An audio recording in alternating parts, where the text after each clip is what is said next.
Hello everyone, welcome to Vishnu Economic School. I am Kajol and in this video we are going to discuss third condition under capacity of parties, that is disqualified person. अब इसमें total 6 points हमें discuss करने हैं और हम first point से start करेंगे. So let's get started. तो अब यहाँ पे एलियन एनिमीज़ मतलब ऐसा पर्सन जो एलियन एनिमी है वो किसी भी कॉन्ट्रैक्ट के लिए एक डिसक्वालीफाइड पर्सन बन जाएगा, मतलब वो इनकॉम्पिटेंट पार्टी हो जाएगा किसी भी कॉन्ट्रैक्ट में एंटर होने के लिए. अब हम एलियन एनिमी किसको बोलेंगे, पहले हम देखते हैं कि हम एक एलियन किसके लिए यूज़ कर रहे हैं. तो यहाँ पे an alien is equal to citizen of foreign country living in India. अब अगर कोई ऐसा पर्सन है जो फॉरेन कंट्री से बिलोंग करता है और वो इंडिया में आकर रह रहा है तो वो हमारे लिए एक एलियन कहलाएगा, मतलब वो इंडिया के लिए एक एलियन है. मान लेते हैं कोई पर्सन अमेरिका का है, अमेरिका का नेटिव पर्सन है वो, और वो इंडिया में आकर रहता है, तो उसको हम बोलेंगे कि वो इंडिया के लिए एक एलियन पर्सन है. अब ये तो हुआ एलियन की बात. अब वो एलियन जो है वो एनिमी कब बन जाएगा, अब अगर peace between India and aliens country है. अब वो एलियन मान लेते हैं हमने, जैसे माना कि वो अमेरिका से बिलोंग करता है, तो अब अगर इंडिया और अमेरिका के बीच में पीस है तो उस केस में कोई भी इंडियन पर्सन और वो एलियन जो है, मतलब अमेरिका का जो पर्सन है जो इंडिया में रह रहा है, वो किसी भी कॉन्ट्रैक्ट में एंटर हो सकता है. लेकिन अगर ऐसा है कि war between India and alien enemies country, अब जब यहाँ पर वॉर वर्ड यूज़ होगा तो वो पर्सन जो है हमारे लिए एनिमी बन जाएगा. अभी तक जब पीस था तो वो सिर्फ एलियन था हमारे लिए. अब अगर वॉर बिटवीन कंट्रीज़ है, मतलब इंडिया और अमेरिका के बीच में अगर वॉर है, तो उस केस में वो एलियन जो है वो हमारे लिए एनिमी बन जाएगा और उस केस में उसके साथ हम कोई भी कॉन्ट्रैक्ट नहीं कर सकते. हम का मतलब है यहाँ पर कोई भी इंडियन जो है वो उस एलियन एनिमी के साथ कोई भी कॉन्ट्रैक्ट जो है वो नहीं कर पाएगा. Can't enter into a contract. अब यहाँ पे contract can't be performed after declaration of war between countries. अब मान लेते हैं अगर ऐसा है कि पहले तो ठीक था सब कुछ इंडिया और अमेरिका के बीच में और बाद में वॉर डिक्लेयर होता है, तो उस केस में जिस टाइम से वॉर डिक्लेयर हो गया उस टाइम के बाद से कोई भी इंडियन और वो जो एलियन एनिमी है उसके बीच में कोई भी कॉन्ट्रैक्ट नहीं माना जाएगा. उसको हम एक इनवैलिड कॉन्ट्रैक्ट कंसिडर करेंगे. वो कॉन्ट्रैक्ट अब आगे परफॉर्म नहीं होगा. इसीलिए अब एक एलियन हुआ हमारे लिए कोई भी फॉरेन कंट्री का पर्सन जो इंडिया में रह रहा है, और वो एनिमी कब बनेगा, जब हमारी कंट्री मतलब इंडिया के बीच में और वो फॉरेन कंट्री के बीच में, जिस भी कंट्री से वो एलियन बिलोंग करता है उस कंट्री के बीच में अगर वॉर हो जाती है तो उस केस में वो एलियन जो है हमारे लिए एलियन एनिमी बन जाएगा. अब सेकेंड कंडीशन देखते हैं, फॉरेन सोवरीन्स एंड एम्बेसडर. अब इस केस में क्या है कि हम डिसक्वालीफाइड पर्सन में फॉरेन सोवरीन्स और एम्बेसडर को भी कंसिडर करते हैं कि वो भी एक कॉन्ट्रैक्ट में एंटर होने के लिए इनकॉम्पिटेंट पर्सन है, मतलब वो कॉन्ट्रैक्ट में एंटर नहीं हो सकते. तो अब कौन होते हैं फॉरेन सोवरीन्स या एम्बेसडर. अब मान लेते हैं कि ये इंडिया है और ये अमेरिका है. अब अगर किसी अमेरिकन पर्सन को इंडिया का रिप्रेजेंटेटिव बनना है, मतलब यहाँ पर जो अमेरिकन एम्बेसी है वहाँ का जो रिप्रेजेंटेटिव है उसको हम फॉरेन एम्बेसडर बोलते हैं. मतलब वो अपनी कंट्री को, मतलब अपनी होम कंट्री को किसी होस्ट कंट्री में रिप्रेजेंट करता है. अब वो पर्सन जो है वो एम्बेसी का पर्सन कहलाएगा फॉरेन एम्बेसडर.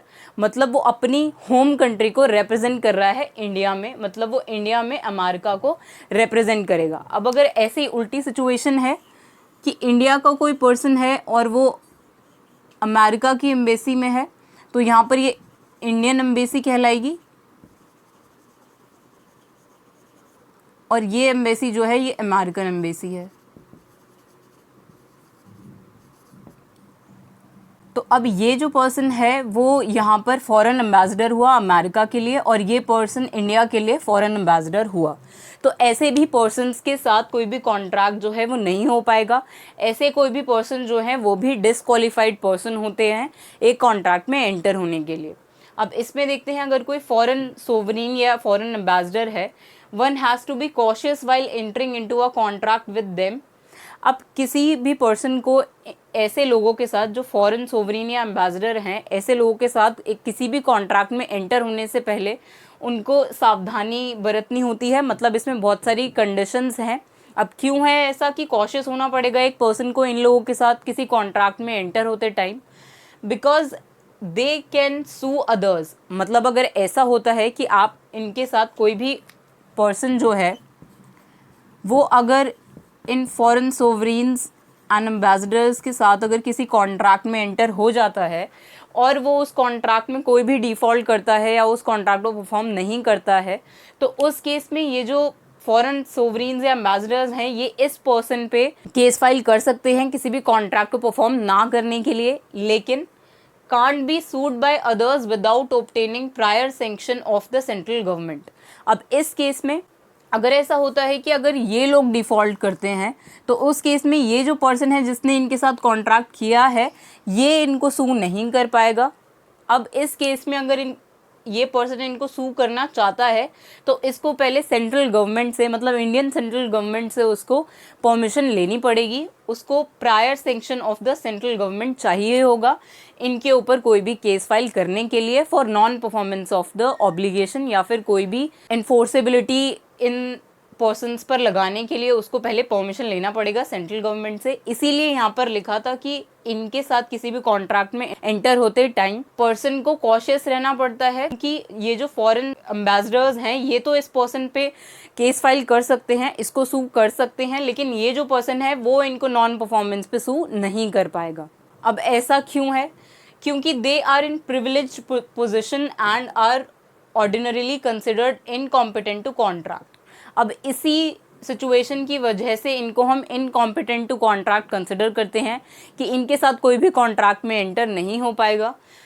और ये पर्सन्स हैं ये प्रिविलेज्ड पोजीशन में होते हैं, मतलब ये फेवर्ड होते हैं, इसीलिए इन पे कोई भी केस फाइल नहीं हो सकता और इनके साथ कोई कॉन्ट्रैक्ट में एंटर नहीं हो सकता।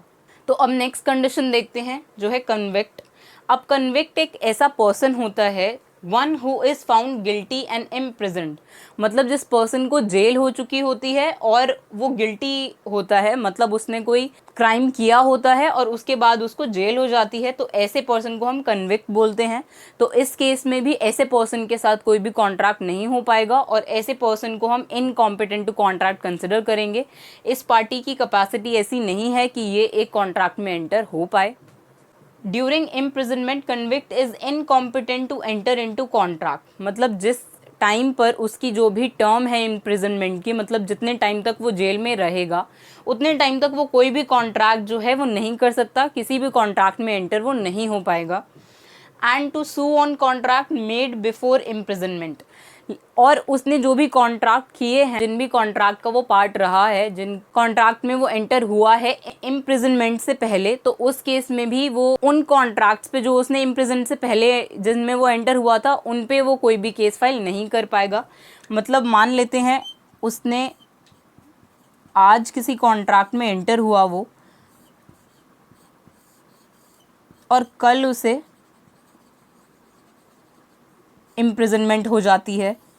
तो इस केस में अब अगर यहाँ पे कोई डिफ़ॉल्ट करता है वो पर्सन जिसके साथ वो किसी भी कॉन्ट्रैक्ट में एंटर हुआ है, तो अब वो इस टाइम पर इस सिचुएशन में वो अब इस पर्सन पे कोई भी केस फाइल जो है वो नहीं कर पाएगा। वो तभी अब इस केस को फाइल कर पाएगा जब वो अपना टर्म ऑफ इम्प्रिजनमेंट जो है वो कंप्लीट कर ले, तभी वो इस पर्सन को सू कर पाएगा।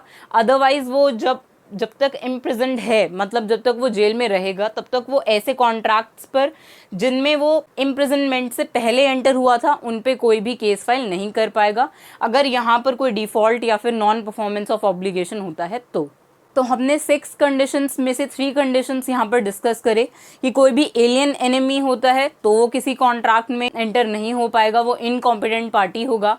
अगर कोई फॉरेन सोवरीन या फिर एम्बेसडर्स हैं तो वो भी किसी कॉन्ट्रैक्ट में एंटर नहीं हो सकते, और कोई भी कन्विक्ट जो है अपनी टर्म ऑफ इम्प्रिजनमेंट तक किसी भी कॉन्ट्रैक्ट में एंटर नहीं हो पाएगा। तो अब इसके नेक्स्ट वीडियो में हम रिमेनिंग 3 कंडीशंस डिस्कस करेंगे। So that's it for this video. Thank you.